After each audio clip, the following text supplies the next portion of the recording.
Баршаңызға қайырлы күн. Бүгін біз дәл осындай өте жұмсақ әрі дәмді болып шығатын бауыр торттарын жасайтын боламыз.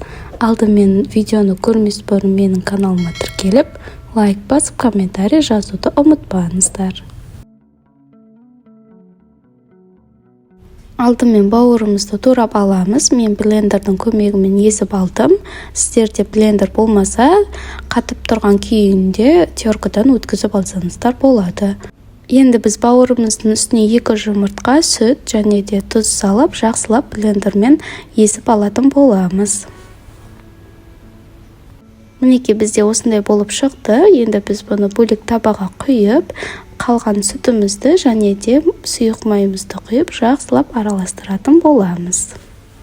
Одан кейін ұнымызды ситадан өткізіп, біртіндеп сала отырып, араластыратын боламыз. Мінекей бізде осындай сұйықтықта пайда болды. Енді біз бұны қызып тұрған табамызға пісіреміз. Алғашында табама май жағып алдым, өйткені басында жабысып дұрыс шықпай қалады. Одан кейін май жақпасаңыздар да болады, өйткені құрамында сұйық май бар. Енді біз салмасына кірсеміз, ол үшін бізге сәбіз және де пияз қажет болады. Осылай терканың үлкен көзімен өткізіп аламыз екеуінде.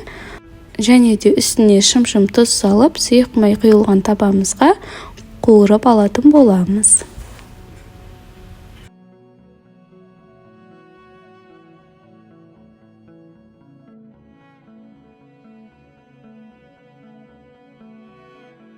Енді біз осындай көлемде болатын 2 тісше сарымсағымызды алып, оны да терканың кішкентай көзімен өткізіп алатын боламыз. Және де үстіне көз мөлшерде майонезімізді салып, жақсылап араластырып аламыз.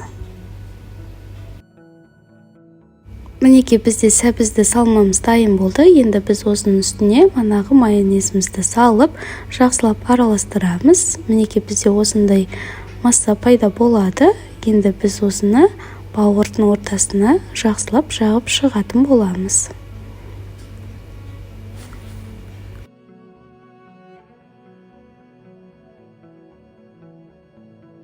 Бауыр тортымыздың үстіне мен піскен жұмыртқаны пайдаландым. Бұл әдемілікке және де жұмыртқа кішкене болсын дәм беріп тұрады.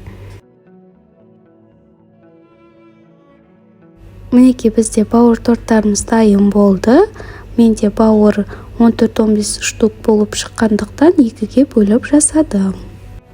Дәмі өте керемет болып шықты. Сіздерге де жасап көруге кеңес етемін. Егер де видеом ұнаса, лайк басып, комментарий жазып, каналыма тіркеліп кетуді ұмытпаңыздар.